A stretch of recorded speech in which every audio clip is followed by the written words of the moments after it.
Assalamu alaikum, I'm Aisha and you're watching Samaa News.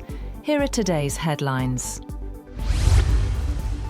At least 10 people, including the shooter killed in one of Canada's deadliest mass shootings in recent history, authorities said. 6 victims were found inside Tumbler Ridge Secondary School in British Columbia, 2 at a nearby residence, and another died en route to hospital. The suspected shooter, described as a female wearing a dress, was found dead at the school from an apparent self-inflicted injury. Police said there are no other suspects or ongoing threats. At least 2 others were hospitalized with life-threatening injuries, while up to 25 received treatment for non-life-threatening wounds. Officials confirmed counseling would be offered to students and the community. Tumbler Ridge, a remote town of roughly 2,400 people, has a small, tight-knit community. British Columbia Premier David Eby and Canadian Prime Minister Mark Carney expressed condolences to victims' families. US forces at Qatar's Al-Udeid Air Base have placed Patriot missiles into mobile truck launchers as tensions with Iran increase. Al-Udeid is the largest US military base in the Middle East. According to an analysis of satellite images, the move allows the missile systems to be deployed more quickly or repositioned defensively in the event of a potential Iranian attack. The shift from semi-static launcher stations to mobile platforms reflects heightened risks amid rising regional friction. US President Donald Trump is set to host Israeli Prime Minister Benjamin Netanyahu at the White House today. Netanyahu is expected to urge President Trump to expand US talks with Iran beyond its nuclear program, to include restrictions on Tehran's missile arsenal and other regional security concerns. The meeting will mark Netanyahu's 7th visit with Trump since the president returned to office nearly 13 months ago. The talks come ahead of the next round of US-Iran discussions following nuclear negotiations held in Oman last week amid heightened tensions in the Middle East. Colombian President Gustavo Petro narrowly escaped an assassination plot while flying with his daughters, officials said.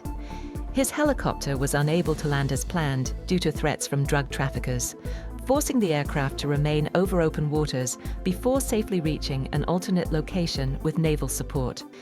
Petro, who has faced repeated threats since taking office in August 2022, remains on permanent alert amid rising violence ahead of presidential elections.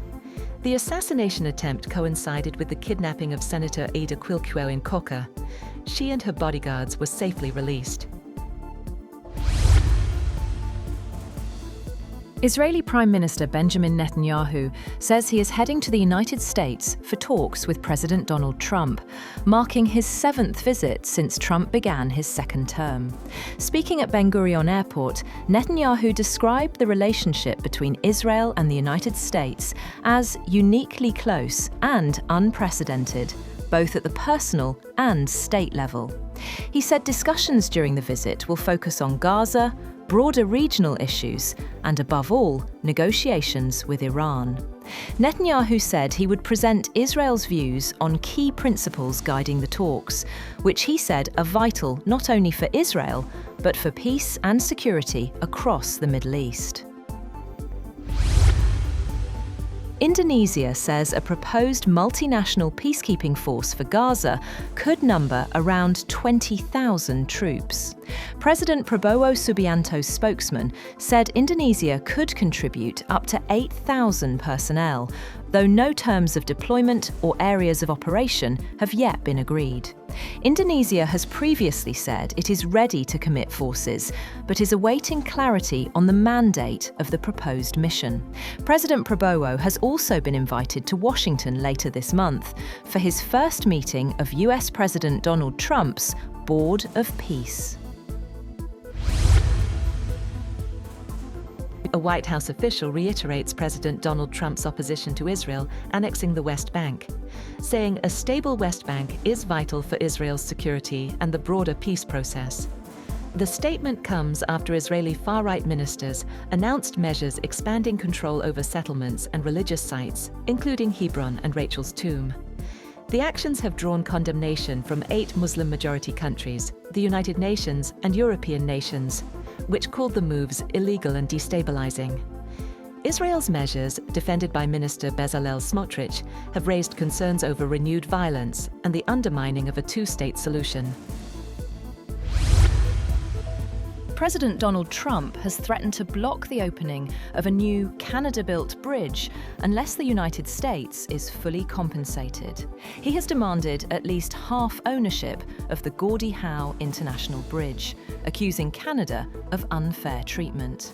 The crossing links Michigan and Ontario and is set to become the largest land port on the US-Canada border. The United States has advised US-flagged ships to avoid Iranian waters in the Strait of Hormuz amid ongoing geopolitical tensions. The guidance urges vessels to stay closer to Oman's territorial waters and not to resist if Iranian forces board. The warning follows indirect talks in Oman last Friday and comes amid rising regional incidents, including Iranian naval exercises and the recent shooting down of an Iranian drone by the US. The Strait of Hormuz remains a critical choke point for global oil supply, and Washington maintains a strong military presence as a precaution.